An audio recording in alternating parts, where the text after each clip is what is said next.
Welcome to the Black Belt Business Podcast. My name is Matthew Brenner, and today I'm with George Bryant in the house. I know it looks like his house is a big lit on fire in the background, but don't worry, everything's okay.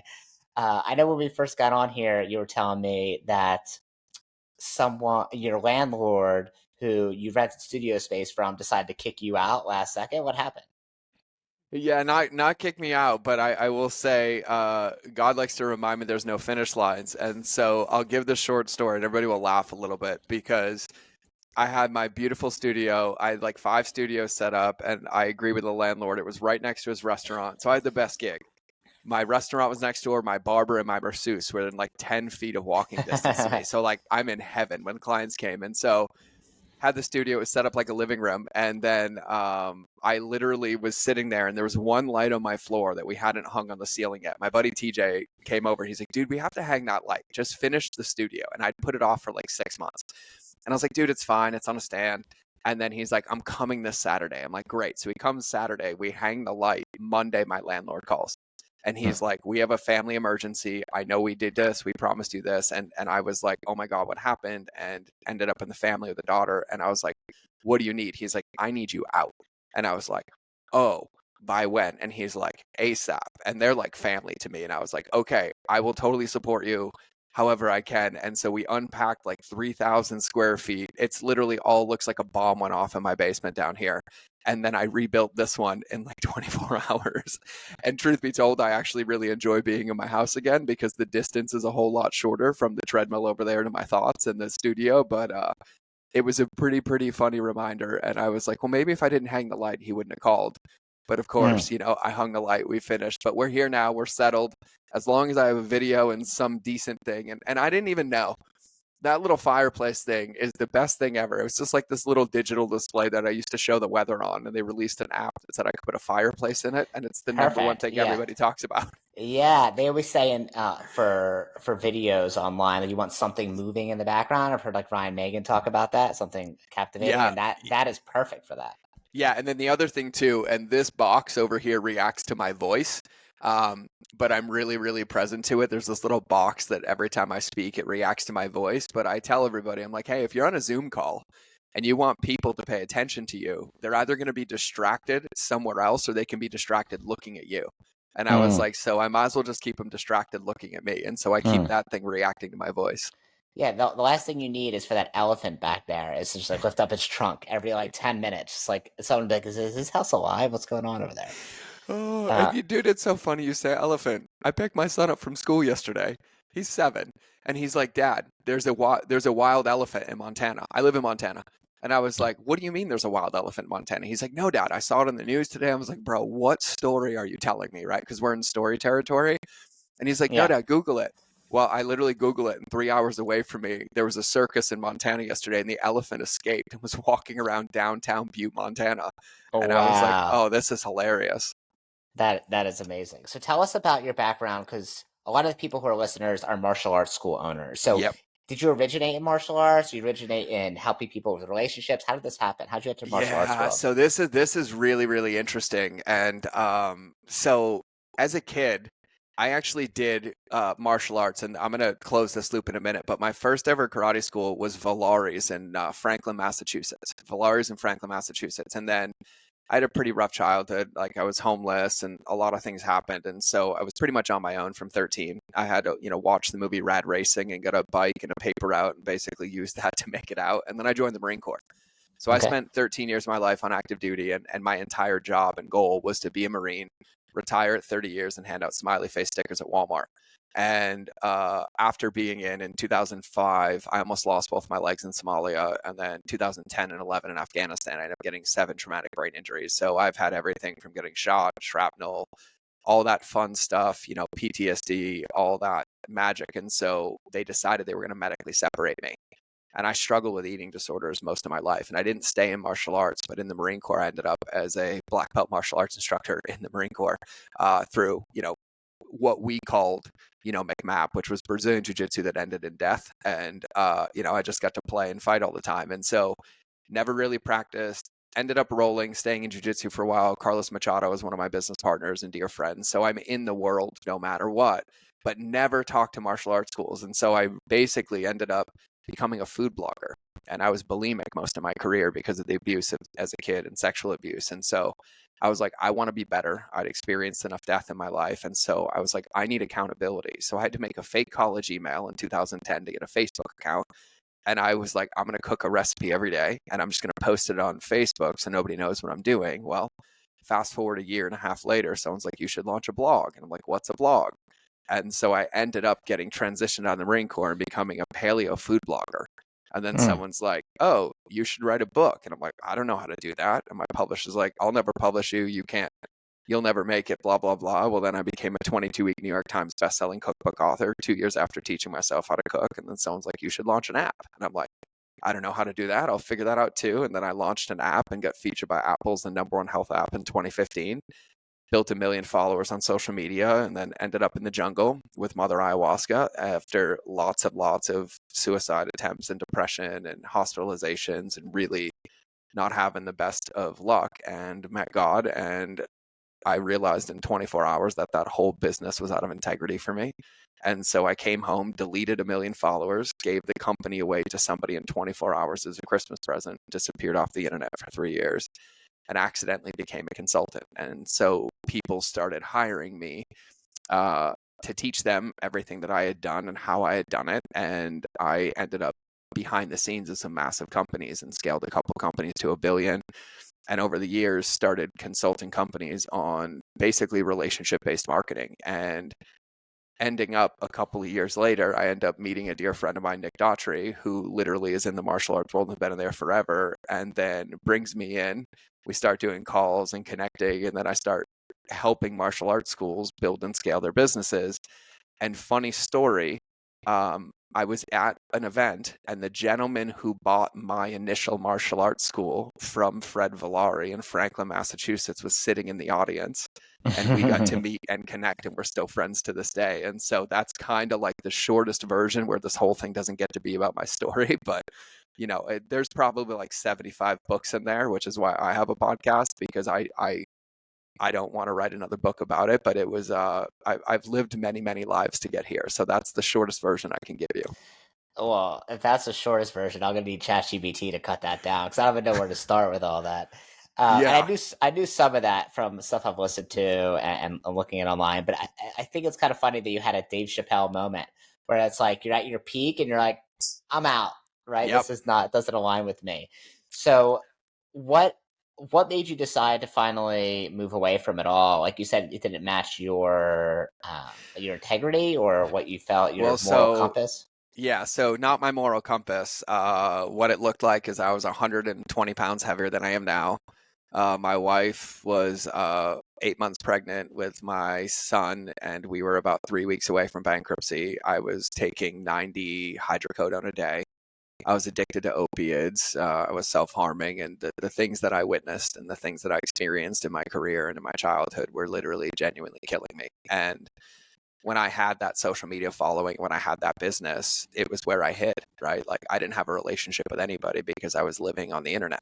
And so if I was just being intimate and vulnerable on the internet, but I had no connection with anybody in my real life, and I was just dead on the inside. And you know, I talk about it so easily, but it was like a 3.5 year slump of like massive depression, like to where my wife was like at 8 months pregnant, like I'm gonna have to get a job because you're not moving. Like I looked dead on the inside. And so I talk about it very, very easily because I've been in this work for a long time and I've been through for a while. But it was 3 years of therapy every day, every modality you can imagine, everything you can find, and it was just, it felt like living hell, and it sure was. And so I had to really, really come home, and I had a big come to Jesus moment, but it was really about who I wanted to be and losing the identity of my childhood, and then this whole career that I thought I was going to have in the Marine Corps, and then stacking on the things that I was taught and the things that I believed and the things that I saw. And like I turned 21 in Somalia, and that was the day I almost lost my legs. But the things that I witnessed at 21 years old, like genocide and death and destruction and war and seeing your friends get shot in the face and not coming home and blown up, and those things that they're just hard to reconcile in a human experience. And it always hurt me because I just love people to the core. And I was so isolated as a child. that I just always wanted family. And so I spent my whole life trying to run and create them. And it was really, really dark. And, I talk about it for people all the time to give them a permission slip, because it wasn't about like rigidity or intensity. It wasn't about like suffering. It was really about choosing to love myself and really like heal myself and recognize that I'm perfect, whole, and complete. And those things that I've experienced and witnessed don't define who I am, as long as I continue to try to be better and make that healing. And I also recognize that's one of the reasons I'm so good at what I do in marketing, because like I have the most amount of empathy for people ever, and I understand the work that we do. Like I understand with martial arts schools, right? Like if it wasn't for that school when I was a kid that I got to go to, I don't know where I would have ended up, because it was the only structure I had, and they didn't know I was homeless. They didn't know I didn't have family supporting me. And so that was like a home for me. And so when I see the things that we do now in schools that exist, like we're giving chances for kids to have a life. We're giving them structure that sometimes they don't get at home. We're giving them a family that they might not have. Like we don't know what happens outside of the four walls of our dojo, and sometimes we do, and it breaks our heart. But like if it wasn't for people like that, I wouldn't be here today. And that's something that's like really, really resonant in my heart, because, all the rest of it, the accolades, the scaling the companies to 1 billion, all that stuff doesn't matter. They're really byproducts about caring about people and helping people achieve results and get things into their life. And like, that's the hill that I want to die on for the rest of my life, is people. Like at the end of the day, I say this to people in business all the time, like without people, you don't have a business. Can't complain about the people that aren't clicking or buying on your ads, because they're also the ones that are paying your bills and paying for your car and paying for your staff. And like, these are human beings. And so, it never should have gotten to the point that it got to, but the internet made it lazy, right? Like we forget that before the internet, people had multi-million-dollar businesses without transacting with people, without having 7 upsells and disconnected funnels, and treated people like common human beings. And I ask people all the time, I'm like, if you treated somebody on the internet the same way you do when they walk in the front door of your school, you'd get punched in the face. And I was like, think about it, right? Like if you even tried to read to them one of your ads or one of your posts when they walked in your door, they wouldn't even pay attention to you, because it's missing the connection. And we forget that. Like we forget that when people buy things or they join things or they sign up for things, like they're trying to be better versions of themselves, right? But there's human emotions involved in that. And so it's a big, big, big topic for me. And yeah, I talk about the numbers all the time, because everyone's like, well, how'd you scale that company from 1 million a month to 2 million a day in 2 years? And I was like, it wasn't a strategy and tactic. It was about caring about people. It was about helping them get results. It was about meeting them where they are. And so I feel like I was gifted the life that I had and the experiences that I had to be able to really understand what it's like to be in the before state of most of the people that we're trying to sell products and services to. And so that's kind of how I see it now. Hmm. Yeah, in martial arts, we're in the most high impact relationship. One of the most high impact relationship businesses. Like whenever we have a new employee, I mean, listen, most businesses help people, right? You wouldn't be Yep. in a business unless you're helping someone. But if you sell life insurance, you're definitely helping a family feel more secure about their future, Yep. provide income for them in the future, hopefully. You sell someone a car that can get from A to B safely. But in martial arts, you actually see every day the benefit of what you actually give to them. And that is so beautiful, because you don't It's get the that in other greatest gift. situations, And right? I just want to applaud you and like honor you for that, because like I beat so many people that don't understand that. And sometimes we see it, but we forget it, right? Like we forget that like even in a school that has kids, like a kid's formidable years, they're developing their paradigm for how they see the world 0 to 8. And sometimes people don't realize that in your schools, you have more influence and impact on the success of that child as an adult than they do at their own home. And like that's a big, big deal. Like that's playing with life and impact. Like we're Mm. empowering the next generation to know how to have discipline and structure and de-escalate and communicate and following things that literally set them up for life. Like I don't take that lightly. I think that's the most important thing to recognize that's happening, no matter how many systems or funnels we have or what programs we have or what after school thing. Like never forgetting what it's really about at the core, which is we're empowering kids or adults to be the hero of their own journey and become new versions of themselves that are taught through whatever martial arts discipline you teach. But the frameworks of all of them are really about being a massively integrous, good person, about understanding the benefits that you can create in the world, about learning how to fight, to never use it so that you can be there of service, but also to have the discipline to be solid, emotionally solid, physically solid, right? To work in a team, to work in cohesion, to have humility, right? Like these are all like the traits that are missing in the world right now. And like I look at martial arts schools and I'm like, you literally have the ability to change the future. Like that's what it's about every day. So I love it.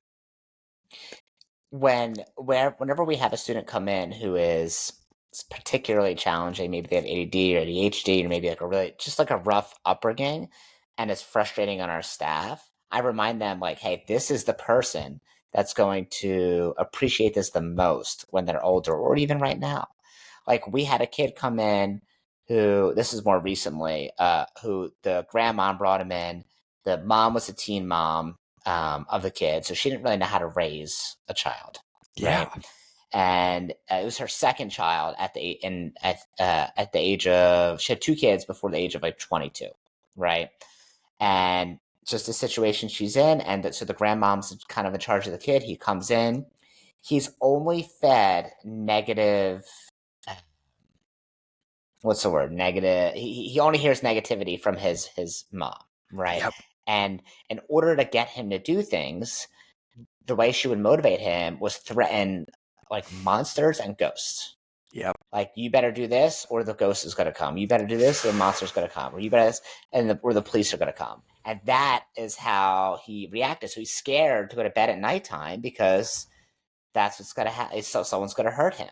And when he comes into our school, we have such a great opportunity to change his brain chemistry, right? To like, hey, when you come here, it's going to be positive reinforcement. And when the grandma came and brought him in, she's telling me all these things. First of all, he's lucky to have an angel grandmother who's going to come Yes. in, bring him all the time, and pay for things, right? Yes. Martial arts is not cheap, all right? Nope. Nope. The second thing is that when she came in after maybe about a week or two, she's like, hey, I happen to be the one that helped her personally. And I was like, hey, I know that when you first came in, you were looking for discipline and you want him to be able to like focus and hear positive reinforcement. And she said, yeah, I do. But like right now in class, he's not really listening. And look at him, like, look what those other kids are doing. Look at him. And she's like, I think we're going to take him out. And this is like probably 3 weeks in. And I'm like, and at this point, I think in the future, or in the past, I would have tried to just like say, save her or be like, oh, well, you have a membership or oh, whatever. But I just decided I'm going to take a leadership role. I'm like, no, you cannot do that. That is the worst decision you can make for him right now. Mhm. You came here because he acts like that, because he needs help. So when he comes here and needs that help and doesn't act appropriately, now you're going to take him out. That doesn't make any sense. That's like saying, hey, you're not allowed to brush your teeth because you have so many cavities, right? Yes. That is such a good way to say that. Yeah. I'm And it's just totally like, stealing that, and I'm giving you full credit when I rip that out on a podcast right. later today. And I'm like, no, Yeah, Matthew Brenner said this. I love that. I love that. Yeah, and it's just like, it's so frustrating when parents give up on their kids too early, or in this case, a grandparent. Now she keeps on bringing them, so it's been good since then. But a lot of times, those instructors, will hide behind, oh, you have a contract, or oh, Oh, you, yeah. like they'll hide on extrinsic motivation when really the motivation should be intrinsic. Like, no, he needs this. I'm telling you right now, you cannot take him out of this. And it Yep. comes from a different part of the heart when you say it like that, as opposed to, hey, Yeah. you owe us, $800. So Yeah. Can too bad.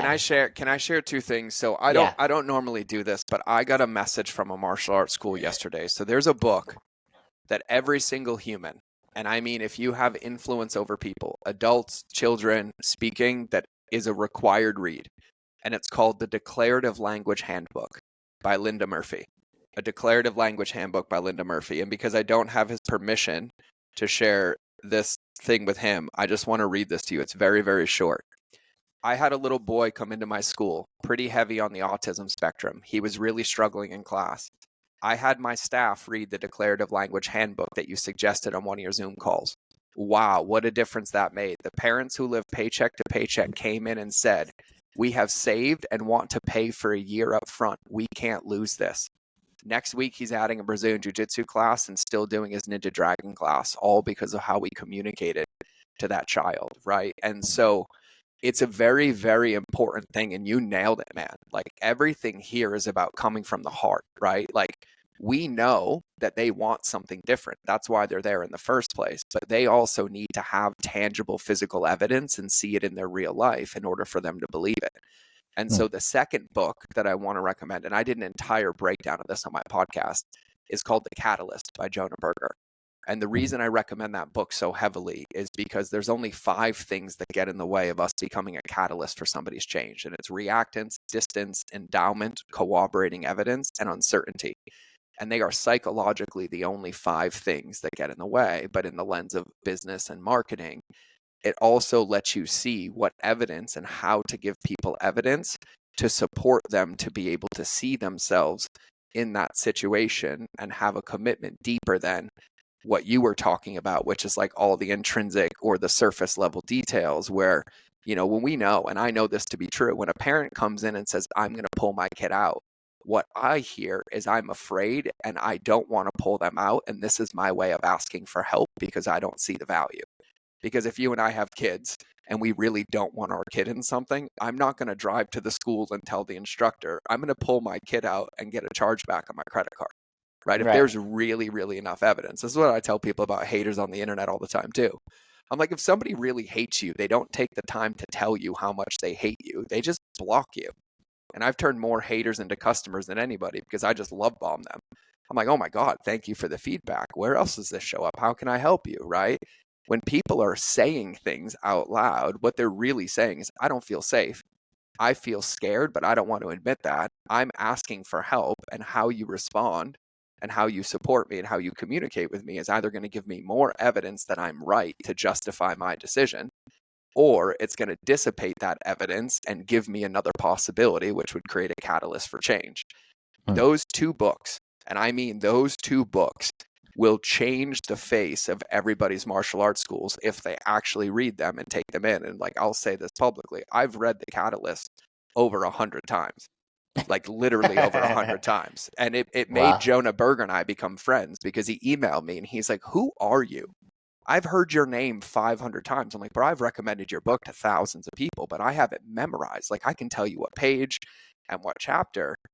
But what we have to understand, and you nailed this earlier too, is even in the lens of marketing, marketing is just putting wrapping paper around a present to meet somebody where they are so that we can be the catalyst for their change, right? And it's the wrapping paper that gets adjusted all the time, but that's our job as leaders. That's our job as marketers. That's our job as instructors, right? I'm like, if we have a mat full of kids and we tell them to do something or instruct them on something and they're not doing it, it's insanity to keep saying it the same way over and over and over and over again, expecting a different result. And I was like, well, marketing is no different, and neither is leadership. Leadership is reinventing ourselves to meet somebody where they are in order to have them move one step closer. And the specific chapters, and I'll even tell everybody, and this is going to open loops for you. It's called the Zygarnik effect, but it'll drive you nuts. And now you have to buy and read the book. But the 2 chapters I would start with, number 1 is reactance.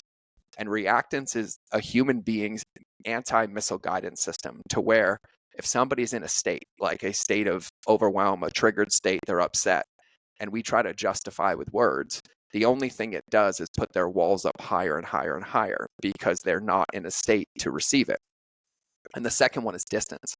And Jonah Berger explains this beautifully, but what we also forget is that as instructors, as martial arts school owners, we're living in the dream after state, right? Like, we are so far removed from what it's like, even for us to even sometimes have empathy for what that parent feels or what that kid feels, because we've been on the mat for 20 years, we've been teaching this forever, and they're walking in cold.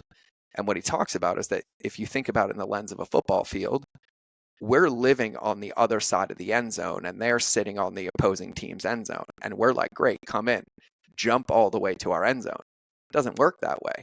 When somebody comes in, they have to have episodic memory or evidence in their life that they can do that, right? And so when they come in, they really can only see to the 5-yard line. But once they make it to the 5, they can then see to the 15. Once they make it to the 15, they can see to the 50. Once they make it to the 50, they can see our end zone and they can commit to that. But we also tend to overwhelm people and get people overcommitted without recognizing what's happening subconsciously in their body because it feels overwhelming, right? Just like if you've never been to the gym before and you walk in, hire a trainer, and they give you a 1 hour workout to do on your own with movements you've never done before, there's zero chance that you're going to consistently do that. But if they get you to come into the gym for 10 minutes, they play around, they show you one movement, they get you really, really confident. When you come back to the gym tomorrow, you're not only going to feel comfortable doing those, but you're going to be like, what's next? What's next, right? And it's atomic habits and building that evidence and momentum. And so I tell everybody, and I help a lot of martial arts schools. They listen to my podcast, they DM me, they're in my alliance, they're in all these places. But those two books are like requirements for me because it helps you understand deeper than the school and deeper than our programs and deeper than our coaching, like what's happening in their bodies to empower us to be able to make a difference for them. And if you're listening to this now, like if I wasn't recording this podcast on here with you, I would go buy it immediately so it shows up in my door so I don't forget later. So if you're listening to this, pause it, order it, come right back, and I'll put the books in the show notes as well. I have a link that I'll send you, Matt. What I did too, because I've recommended the book so much, is I actually recorded a video per chapter and breaking it down on how I see it because I've read it so much, and I'll give you the link to that because it's just give me your email.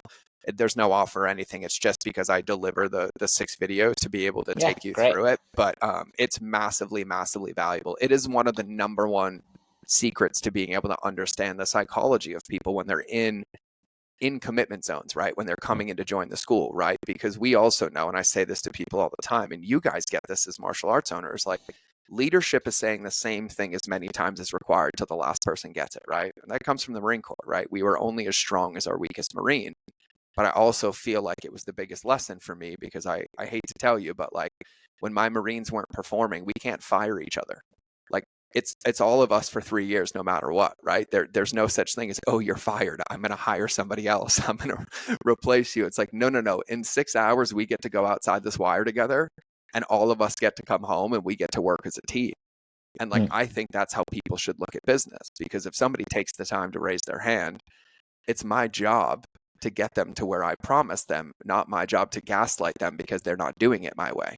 Just like if I help my son with something and I teach him to do something and he doesn't do it or he doesn't get the result, I don't gaslight my son and say, oh my God, you're such a failure, go figure this out on your own. I'm like, no. Who do I get to be as a father? Who do I get to be as a leader to help him get those results? And, everybody wants to build and scale their business, but scale comes from retention, not acquisition, right? And it comes from depth on the back end, not shallow transactions. And so the more tools that we have, the better. And those are 2 of the ones that literally change the game. That's awesome. Thanks for recommending that. And it had me, the thing you said about comments, because I want to go back to that, where people come to you, or they either A, comment negatively on whatever, an Instagram post or something, or B, they come to you and say, hey, I want to quit martial arts, I want to take them out. I was listening to a podcast with James Sexton. Have you ever heard of him? He's like the divorce attorney. If you haven't heard, like search his name on Spotify or something. And he's a divorce attorney and talks about, and I just love it. Like I listened to like every episode I could find that he was a guest on because it was so good. And he's a divorce attorney, so you don't want to end up in his office, right? So when you end up in his office, you're getting a divorce, so it's a bad time. And he's able to talk to so many people that have marriages that are failing, and because he gets so deeply ingrained in it, he shares like what things usually lead to divorce, right? Because he has a really cool perspective on it, and I'll give you tools and strategies so you don't end up in his office. And one of the things he says is there's something a lot worse than hate. So sending you a message saying, hey, your video sucks, or they comment on one of my posts and say, hey, your voice sounds like a mixture between SpongeBob and Squidward, which is a really good one. And I get that one more often, I'd like to admit, but it's actually really solid and accurate. Is indifference. That's way worse. Way worse. Indifference is way worse than hate. Hate is like, I care enough to tell you. Yes. Right? Indifference is, hey, I'm not showing up to class because you suck, and I'm going to charge back my credit card. Yes.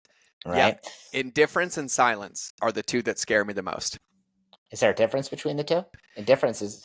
I think so. Like, I feel like I feel like I've had the pleasure of having people be indifferent but tell me, which I think they thought they were indifferent, but really, like, you nailed it. It's that indifference and silence. Like, those two are the ones that scare me because everything else is just a thank you. I can get better now.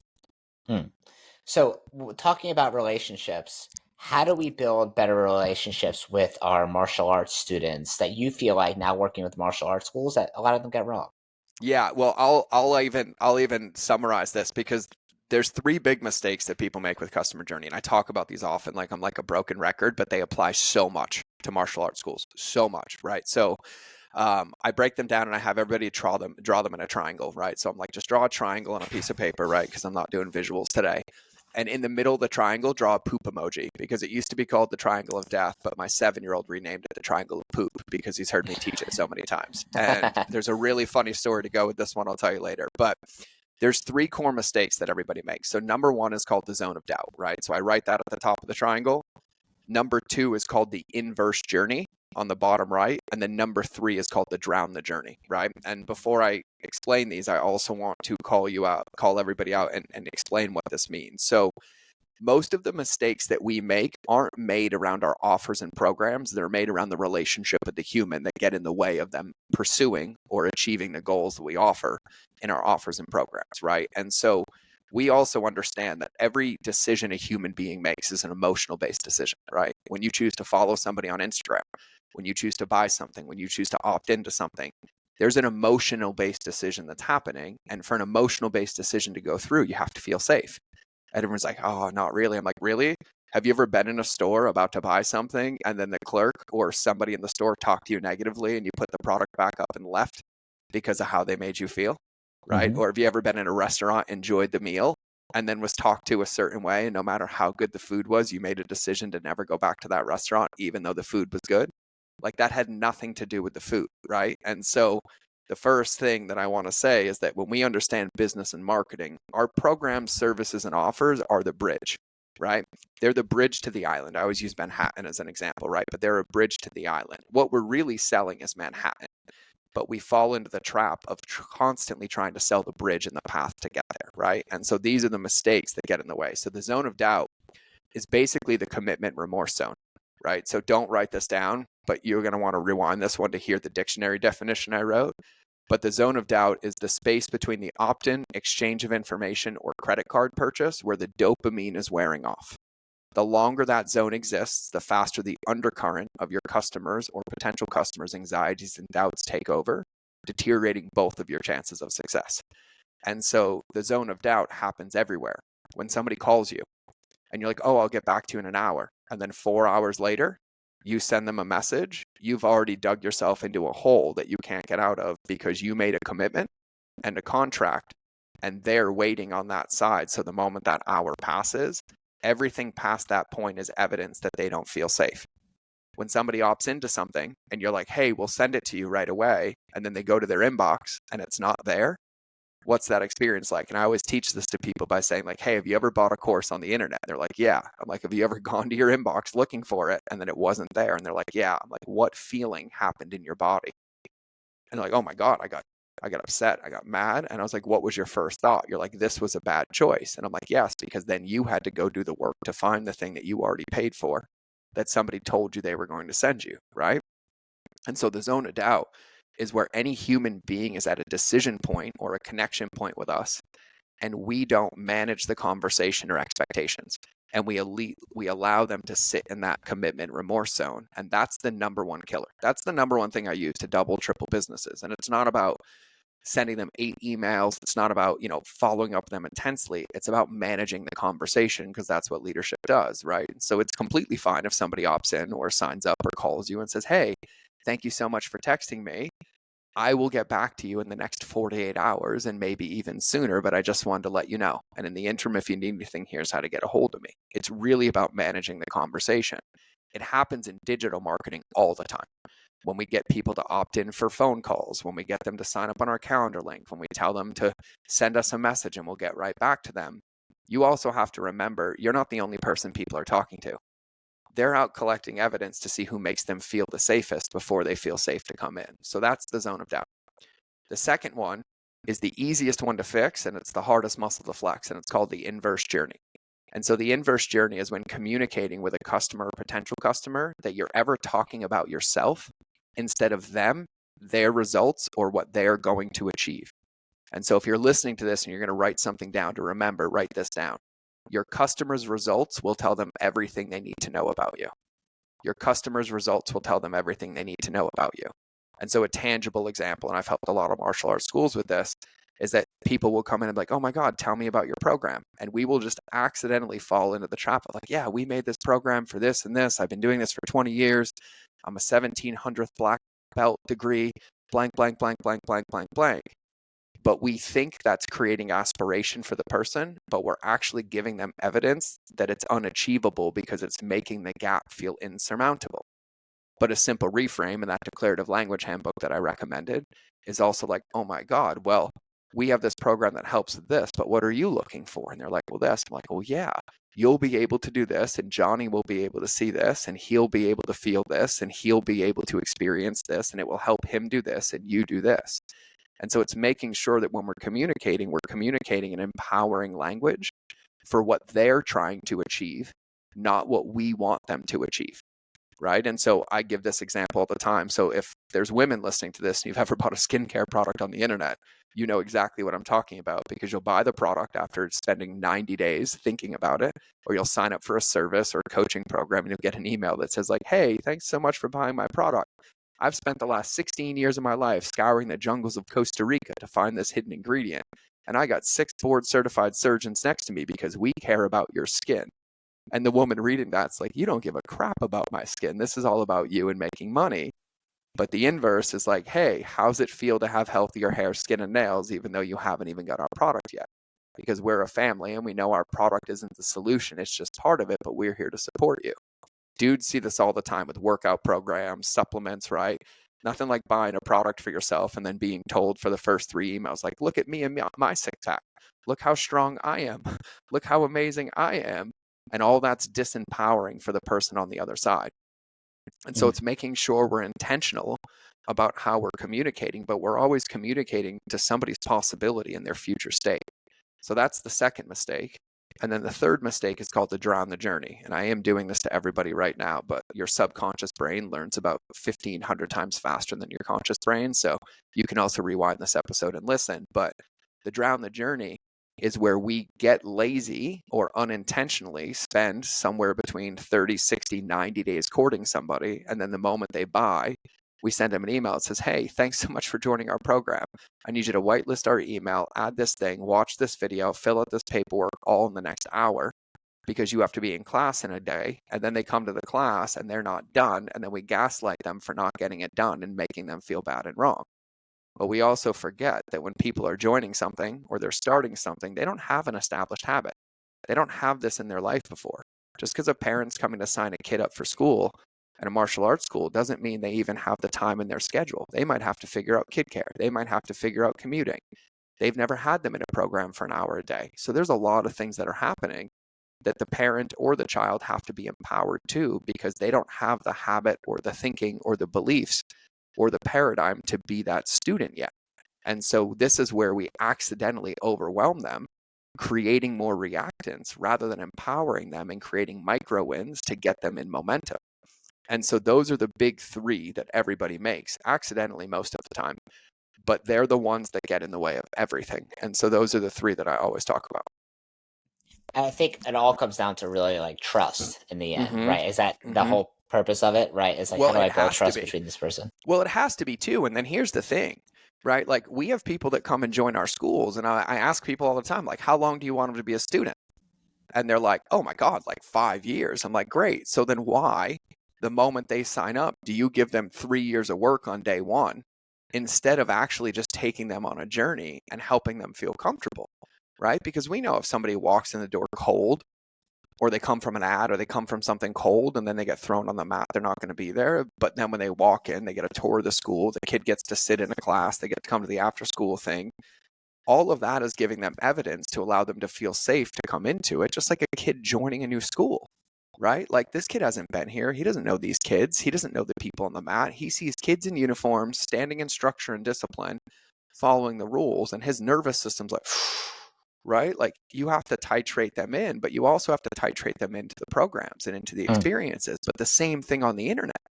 Just because somebody shoots you a DM and says, oh my God, I'm so interested in joining, doesn't mean that you just send them a link and you're like, great, join now. I'll see you when you get here. Right? They raised their hand, but they also have to be met the same way. And I say this to people, and martial arts schools have the best view because you have a brick and mortar business. But if we took the same way that we treated people in a martial arts school and put it into a grocery store or into a brick and mortar business, that's like saying the moment you walk into the store and you ask me a question, I'm like, great, you have to buy it right now. You can't go walk around. You can't go pick it up and put it down. You can't go try it on. You can't ask me questions. I need you to do it right now. And what it does is it takes agency away from people and it conditions codependency. And then we get upset that 3 weeks in, 4 weeks in, oh my God, this parent's so upset. They keep asking me all these questions. They call me all the time. They're complaining about this. That's conditioned. That's a conditioned behavior because they don't feel safe because they weren't indoctrinated right. They weren't brought into the family the right way. And so it always has to be about safety because without a relationship, nobody can buy, nobody can continue because they feel disempowered. And any point past them feeling unsafe, everything we try to give them just creates more reactance. And so the thing here is like the easiest way to think about it is I'm like, if you go back to when you opened your martial arts school, right? Like first 50 students, if you treat everybody like you did then, your business would be 10 times greater, but somewhere along the line, you got convinced that I can't do that anymore. I have to automate that out. I have to put them into a system.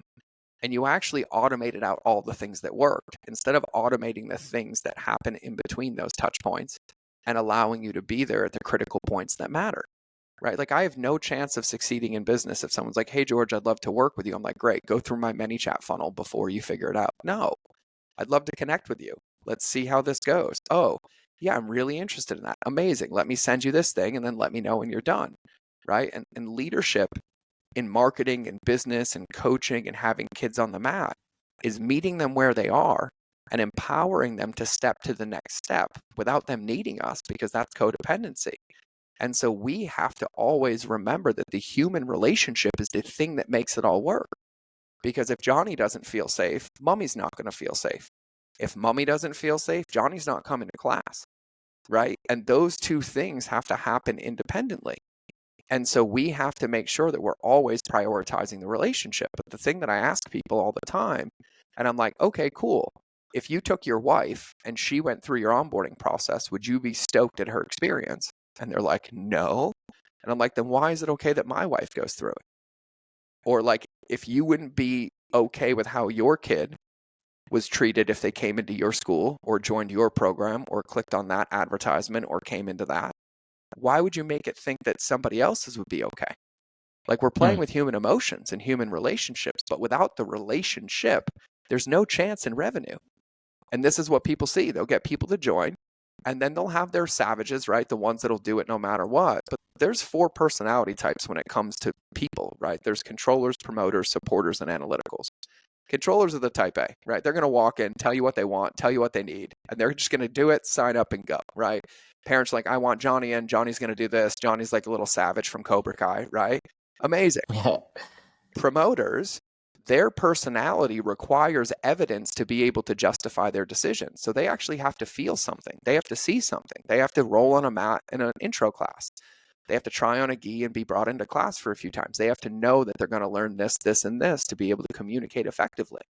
Supporters have to see other people having results so they can see themselves in those results, right? And then analyticals need every single detail required. And they're the ones that want to know your program, your contract, how many classes, how many can I come to, right? And they're all 4 different independent personality types, but they all require different evidence, but they're all part of the game. And the meat of customers, about 70% make up promoters and supporters, and then the analyticals and controllers make up the rest. But we tend to build our businesses, our programs, and our onboarding processes for the controllers, and then wonder why everybody else falls out. So then you get this slew of people who are in, but normally all right around the same mark. And everybody listening to this knows where it is. Oh, right around that like 60-day mark, they're always like trying to justify leaving, and I'm trying to convince them to stay. And it's always this and this. That's a conditioned behavior from the touch point from when they came in, because you nailed it, right? Like, you're not going to see a change in 3 weeks. But if I don't tell them when they're coming in that, hey, this is a long game. And the way that we do this is by building confidence and momentum over time. And it's about consistency, not intensity, because we can't ungrain these habits overnight. And so we love this program because when every kid comes in, we start with foundations. And my son's in jiu-jitsu, and I love it because he's not even allowed to learn jiu-jitsu until they demonstrate life skills around discipline, around respect, around integrity. And then I have to sign it, and his school teachers have to sign it. And until that goes in, they're not allowed to get on the mat and roll because they have to earn the right to roll. And that's at their pace. And so Branson gets to go to class and play the games and do it. But when they get to drilling, if he hasn't done his life skills, he's not allowed to drill because that's the foundational requirement. But because they set that expectation for us, we know that's what it is. And then we're supportive as parents. And we have a measure to help hold them accountable because that's the relationship part that's so important. And I think people, when they're starting new, we want to tell them all the great things that are going to happen, right? Yep. Hey, Of it's going to be course. amazing. It's going to be fun. You're going to love it. It's going to build focus and confidence. But where a lot of trust is built was when you say the negative. And you say the negative first, right? Yep. So you say, hey, guess what? This is going to be challenging. In fact, we're purposely going to make it very difficult for Johnny. And there's going to be times where he's going to want to quit. And I don't care how excited he is right now. It's kind of like a new toy. No matter how fun a new toy is, eventually it's going to go under a couch somewhere and collect dust, right? Yep. Right. So same thing here. He's new and exciting, but at some point he's going to come to you.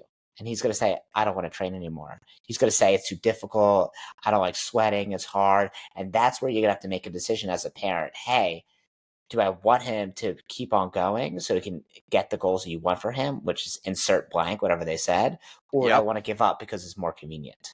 So Bro, I just got to give you so much credit for this. Like, yes, keep going. But like, I just had to kudos you because I feel very called to give them the solution. I normally don't talk about this publicly, but there's 5 steps that I have, and one of them is that. So keep going on this because I'm going to give you more kudos. I appreciate that. Yeah, so talk about the negative and say, like, I want, before we even move forward, I want confirmation for you. And that conversation happens in the car, that you're going to make him stick with it because that is where he's going to benefit the most. Not when things are fun and exciting, when things are hard and difficult. Can I have that confirmation from you? And they go, yeah, sure. Yep. And the sale is easy, right? Then they're saying, hey, like, I need this. I want this, right? And the other part with relationships and social accountability is like, people want to know what their short-term goal is and what their long-term goal is, right? So you give them too much in the beginning. And as a consultant, for me, like when I coach people too, like other martial arts schools, I did this all wrong in the beginning. I would get so excited to have someone new. I'd be like, okay, you're going to change your school this way and this way and this way and this way. And I would give them way too many things. And then it would just be overbearing and difficult. And they wouldn't get it done. And I'd be upset at them. And they'd be upset they didn't get the results they want. After a couple of weeks, it'd fall apart.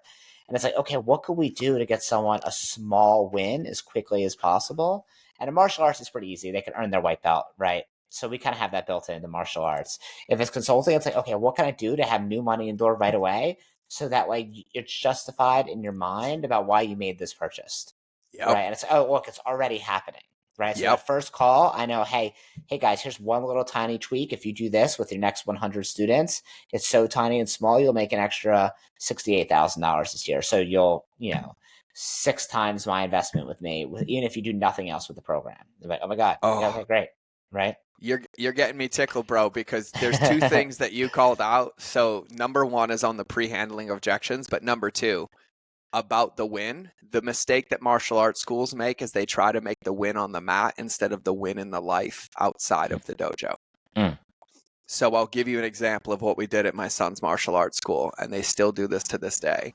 Even if you come in for like a walk around or like an intro thing or here, they send you out with a packet of what life skills are required and how to do them at different levels so the parents can take them home and use them as the kids, whether they join the school or not. So this is what we mean by discipline, and here's how Johnny can practice it. Oh, and by the way, even if you guys don't join, and you bring this back filled out, we'll give him a t-shirt that matches that life skill so that he can have it. So every time he wears it, it's a reminder that he's being disciplined or he's being honest.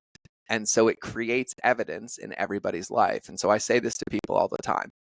Customer journey is not what happens in the dojo. It's what happens outside of it, because that's where they have literally 23 other hours of their life. And our job is to ethically poach as much real estate as possible that empowers them to realize that they are doing those or becoming the hero of their own journey, which creates a social trigger that anchors it into us. And so that is a giant hole that I solve for almost everybody, because it also happens that if I give those to Johnny and he doesn't join my school and mommy and daddy help support him in those and see results, and then Johnny comes back, Johnny's already a better student before he even joined my program. And it only added value. And then I didn't have somebody sign up and try to convince them that I'm the answer or that I'm the solution. They got to see it in their real life. Okay. So you nailed it. Now on your pre-handling thing, if you don't tell somebody they're going to get a flat tire and they do, they'll slash the other 3 instead of calling AAA. That's the whole point of pre-handling objections. And I will tell a specific story, and this is a supplement company I owned. We literally, everybody wanted creatine in pill form. And if you take creatine every day, the dosage is 5 milligrams. If you've ever seen a 5 milligram pill, it's the size of my thumb. It's massive, right? So these pills were huge. And so we were getting like a 38% refund rate, even though they asked for it. We put the size up there next to a quarter and everything. But then the only thing we changed is on the product detail page, and every email that followed, we're like, yes, they really are that big. That's what you asked for. But if you don't like taking them, mix them into a smoothie, cut them up with a pill cutter. You can do blank, blank, blank. And it literally reduced refunds by like 31%, right? So there's 5 steps to solve those 3 mistakes. And these are communication steps, and they're ubiquitous, which means they apply to every conversation, every DM, every sales call, every offer, every email you send, everything, right? These are required human communication modalities, okay? So there's 5 steps. Step number 1 is acknowledge. Step number 2 is prepare. Step number 3 is project. Step number 4 is pre-handle. And step number 5 is excite. But what I want you to think about is acknowledge and excite as the bread of the sandwich, and prepare, project, and pre-handle as the meat inside of the sandwich, right? So acknowledge and excite are the container. Okay, so when I meet somebody in person or when somebody asks me a question, even when I'm answering their question, I use these 5 steps. And I'll be like, oh my God, Matt, that's such an incredible question. It's shocking that nobody asked me that, but you nailed it. I have a recommendation for you, but I'm going to send you this book, and I'm going to recommend that you start with this chapter, because when you do, it'll help you not make this mistake in your business, and you'll probably be able to do it in a matter of 10 minutes. But you don't have to read the other book. But I promise you, if you don't read it, it won't work. So here's the book. That's me hitting the 5 steps. So acknowledging is seeing them as a human, because human beings are required to feel seen, heard, respected, or loved, to feel safe. They want to be seen. We want to be seen, which means the easiest way is when you're communicating with somebody and they ask you a question, they give you an objection, you acknowledge them for that question or that objection because they want to be seen. And then you're preparing them, but you're only preparing them for the next step, not the next 500 steps. And so if somebody's coming in and you're like, hey, I'd love a tour of the gym. And you'd be like, oh my God, amazing. I would love to give you a tour. But before I give you a tour, I want to explain a few things to you, because it's important before we walk around that you understand why we do this, and why we do this. That's the prepare step. You're just preparing them for the next step. Project is future pacing and letting them know that after this evolution you're going to do, what their life will look like, what their results will look like, right? And so, because when I'm done showing you the dojo, we're going to sit down and I'd love to answer any of your questions, because we really believe in family here. And that's about you and Johnny feeling comfortable. And we'd love to let Johnny even sit in as a class, but we have to do this first. And then pre-handle. Thinking about what objections you already know are going to happen, and you just nailed this, and speaking them up front, because that creates safety. And most people are afraid to say it, but if you don't say it, they feel it. And if they feel it, you've already lost them. You need to call out the obvious so that they feel empowered. Just like when you're like, hey, and there's going to be a time, and it's going to happen at week 3, probably 3 months, probably 6 months, and it's going to continue to happen where the dopamine wears off, where things get hard, where they're not progressing up belts as fast. And that's why it's even more important then to be consistent so that we can shift that belief. And what the excite step is basically saying, hey, now that we're the most prepared we've ever been, let's go do this thing. So it's like 3, 2, 1, go, right? Or class is in session, but only for that next evolution. I begin and end every conversation with those steps. I begin every call, every communication. And even when I'm emailing somebody something and they opt in for something, what are the first 5 steps that I hit when they opt in for something? Those ones. Oh, you're going to tell me you're going to give me a 7-day guide to help my son have more discipline at home? Well, that's like throwing me a playbook for a football player, but not telling me how to use it, what's in it, or what's there. It's like me saying, hey, I want to sign up and run a marathon with you, Matt. And you're like, great, put your running shoes on, go run 26.2 miles. And I'm like, you would never want that. You'd want a prep period. Mm-hmm. So I can very quickly shoot a video that goes with this lead magnet or with this thing that says, hey, with the 7-day challenge of like having more discipline at home, like, hey, I just wanted to acknowledge you and say thank you. Thank you for caring about you and your kid's future, because discipline is the most important thing to have when it comes to martial arts and life. But what we're going to send you is we're going to send you a video with a PDF for you to use, and it's got a 7-day workout for you to follow with the basic level, the intermediate level, and the expert level, because once you're done with these, the goal is to use them and put them into practice and use them consistently, even after the 7 days, because it takes time to create these results. And don't worry if you miss a day, or don't worry if he doesn't do all of it. It's really just about making sure that we start to change the behavior and do one thing a day to create momentum and progress. And so now that you have that, if you need anything, just shoot us an email, but here's a link to your PDF. And you're just prepping them. And here's the craziest thing about martial arts studios. You do this every day when class starts, when they get on the mat. You acknowledge them for being there. They bow, they do their thing. You tell them what you're going to be covering in class today, what it's going to look like, what they're going to be doing later, and then you pre-handle objections, and then you say, all right, you guys ready? Yep, go. And then you start warming up.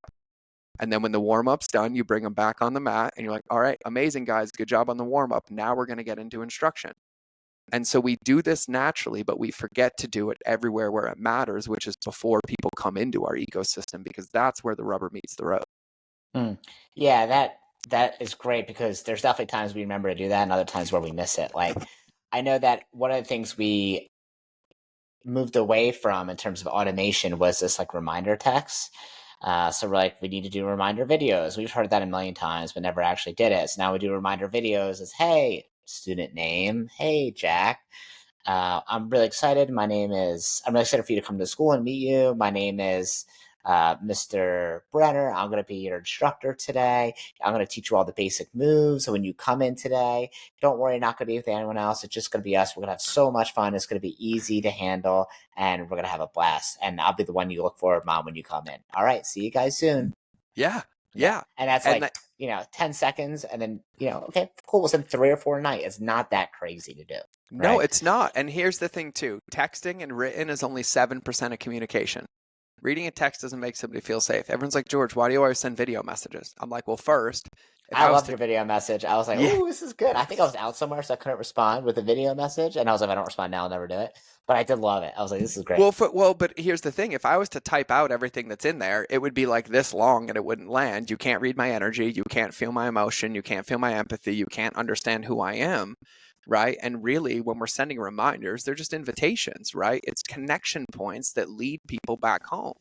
I don't use Hansel and Gretel because they get led to the oven to die. So I use Jack and Jill because they become the hero of their own journey to get their water pail at the top. So I say Jack and Jill, but it's really Jack and Jilling them, right? And reminder texts are not like, oh, make sure you come to class. They're invitations, right? They're like, hey, Matt, I'm super, super stoked that you're going to be coming to roll with me later. Just as a quick reminder, make sure you bring your gi and a bottle of water. But when you get here, we'll make a plan together. And I'm just excited to spend some time with you. So I'll see you tonight. Shoot me a text if you have any questions. Right? Yeah. It takes 10 seconds. I heard a different way someone packaged it. He said, The best marketing in the entire world is coming soon or what's coming next, Yep. right? So people need to know what's going to come when they come to the school. People want to know what's coming next in their consulting or marketing, Yep. right? Yep. They Yep. want to know what's coming next, and that'll keep people staying long, right? So we know that like we want our students to know when their next belt is, but also that's our short-term goal. What's their next long-term goal? When's their black belt? Right? So their black belt might be, oh, you saved yourself from a stain. No stain, you're golden. It's just Oh, on the no, no, pants. no. It's The not anything. stain's lower. It's just not going to Oh, be seen on okay, camera great. today You're because I'm not crossed changing the out. shirt, but the coffee just went straight through the hole in my lip. uh, so yeah, making sure that they understand what their short and long term goal is. So, hey, their long term goal might be black belt. Hey, you're gonna earn your black belt. It's 2024 now. It'll be about for karate about 2027, so about 3 years. Now, that's your long term goal. Your short term goal is your yellow belt, and that'll happen. Our next belt testing is going to be in July, and if you Mm-hmm. keep on coming twice a week, that's when you'll earn your next one. Cool, right? That's it. And we Yep. even have I don't know where I got this from. We started doing this years ago, and it's been amazing. Where when people earn their white belt, we have the parent write down the black belt target date with a Sharpie on their belt. So they'll write BB and they'll write 2027 or 2028. And it's not going to be Yep. exact, right? But at least they have an idea and we have the parent do it instead of us do it. So it's kind of like they're inscribing it. Yep. I don't know where we got that idea from. That took that one, and that's been really, really great for us. Can I ask you some like rapid fire questions? Yeah, let's do it. Okay. Here's what I want to know about you personally. What's the best gift you've ever received? My son. Your son. Okay. How old is he? You said he's He 7? is 7.5. 7. Okay. What's something new you want to try? What's something new I want to try? Actually, fly fishing, and I'm doing it for the first time in a month. I live in Okay. Montana, and I've never done it. And all my guys are like, "We're doing it. We're doing it. We're going to Float River." I'm like, "That fishing thing's boring. I love nature, and I want to sit in space." They're like, "We're going fly fishing," and I'm like, "All right, let's stretch. This is out of my wheelhouse for me." So I'm actually pretty excited to try fly fishing. Cool. I think fly fishing looks majestic whenever you see someone fly fishing in a pond. Yeah, Yeah, I've I never think done it I'm though. scared of it though, because if I fall in love with it, you're just gonna see me in waders in a river, and no one's gonna find me anymore. Because I'm just gonna be out with Mother Nature and God all the time. um, do you hunt? I my joke was only humans, Okay. um, and I have many many rifles, but I made a rule with myself that if I ever hunt, it has to be fair. And since I can shoot a 6-inch target a mile away, I made a rule that if I hunt, I will only bow hunt. And Only bow so hunt. it's Cool. on my list to go get an elk with a bow in the next 2 to 3 years with one of my friends. Very, very cool. I just started recently. I've only gone hunting 3 times, maybe 4, and I haven't even shot my rifle at an animal yet. So Yep, yep. That's I what a lot just, of hunting is. yeah, I was like, come on, at some point you got to give me a chance to get something. Like, Yep, yep. but it's still really fun to go for a walk. I love being outside too. What's one idea that you think the majority of people get wrong? That business has anything to do with anything other than relationships, and everybody monetizes the wrong thing because there's only one thing you're actually monetizing, and it's Hmm. relationships, and it's the only currency that exists. Hmm. What's a red flag in a work relationship? My whole brain just went through 15 years of consulting. Um, the biggest red flag for me is somebody saying I know, because a student says I know and a master says thanks for the reminder. Hmm. That's a really good one. Uh, let's see. What's your favorite snack? Chocolate chip pancakes. That's a snack. It's just like I'm gonna eat Oh this in yeah, between it's my meetings. favorite food. Dude, my Facebook profile used to say we'll trade chocolate chip pancakes for marketing, and it took 2 years before somebody sent them to me, and then they got literally $100,000 of consulting for free. I waited and waited and waited. Somebody took it, and then the moment they did it, I changed it. But it was there for 2 years. That's amazing. Let's see here. Tell me your favorite place you've traveled Where I live, which is why I live here. I live at in Montana. 15 minutes from the entrance of Glacier National Park, and so I spend 5 days a week outside in God's country. Amazing. Very jealous of that. I was telling you I hiked Glacier. I think it was I've done a bunch of national parks. Hmm.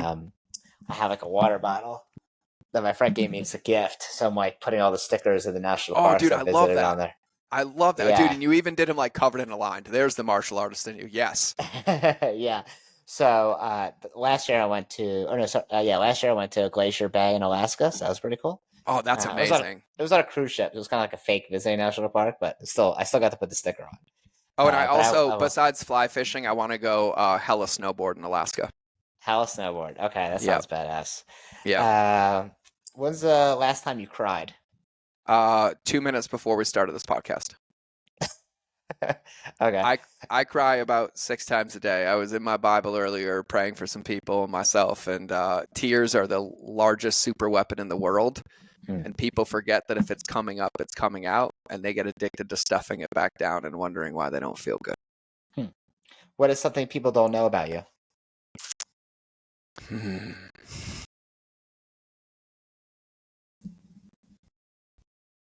God, since I'm so radically open about everything, I'd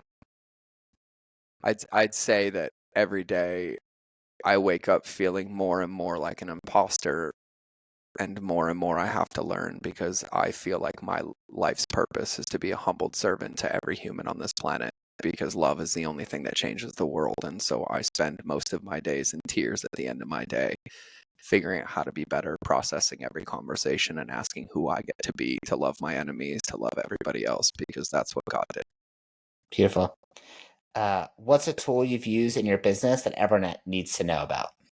Oh my God, Bonjoro, hands down, hands down. But now I do it manually. But Bonjoro is a video messaging app platform that allows you to connect with people at scale and send video messages to connect. And I used it for years, and I tried to tell people, and they're like, connections don't matter. Connections don't matter. Wait, but why not just send a video on your iPhone, like directly through Instagram? Like, Because why? with Bonjoro, you can do it up at scale. And so even in your funnels, even in programs, even in that, I can record one video and send it to 150 people, and I can put it in parts of processes. And so I will say video is the secret, but Bonjoro existed about 6 years ago, and nobody used it. But I will tell you, the answer to this is simplicity scales, and scale comes from subtraction, not addition. And so it's finding things that allow us to be in relationships at scale, and focusing on all the rest of it is using automations to get them out of the way. But that's it. So I still use Loom too. So like if I send an email, I don't write an email. I hate writing words. So I record a Loom, and I embed the moving GIF of the Loom in the email, so they get a video from me in their inbox. That's awesome. Tell me about a time when a customer was really angry. Ooh, pick one. Let's see a specific. Oh, actually, I'll tell you one right now. I had an incredible client in my office, and she came to me last year in April, and she wanted to scale her business. She was doing 30 grand a month, and she had the goal of doing 100 grand a month. And I told her this was about shifting her identity first, and then her belief second. And I was like, so in March, it was April. In May, it's going to go down. In June, it's going to go down, and you're going to call me and be really, really mad at me. And I'm just going to remind you of what we talked about, and you just have to trust me. And in May, I got an 11-minute Voxer message screaming at me, yelling at me, telling me how I was going to make her fail. And I just said, do you remember our conversation? And then I didn't hear from her for a week. I got a middle finger response. And in July, she hit 90K. August, she hit 150K. And she's not dropped below 150K since, and just passed the $5 million mark in her business. But those happen Wow. quite often. That's so she's still working with you now, or do you just Uh-huh. find that out later? Okay. Yep. Very, very cool. Last one. So you talked about a lot of trauma growing up. What's one treasured childhood memory that you have? All of them.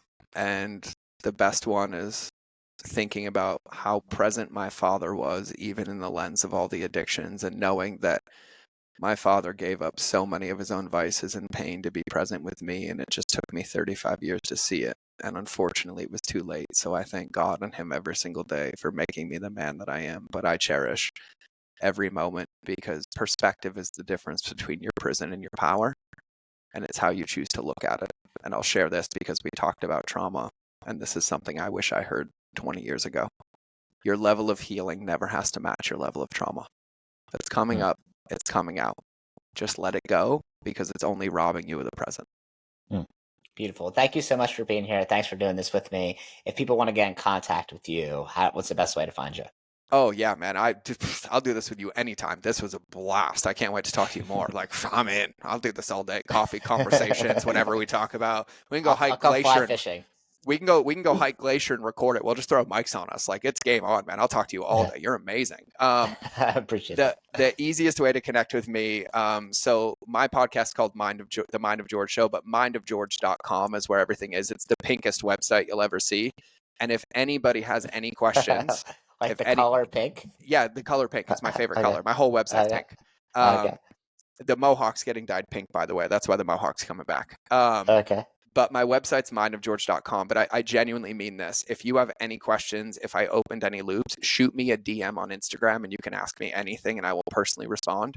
My Instagram is It's George Bryant, but the it's is included. So it's ITSGeorgebryant. And if I can help you, support you, answer any questions, do anything, I am just here to serve and support. So it would either be my podcast or Instagram. Cool. And if you're listening and you want to grow your martial arts school organically by harvesting the strong relationships in your community to grow your school, you can email me, Matthew@wdojo.com, or find me on Instagram at blackbeltrunner1. Thanks, guys.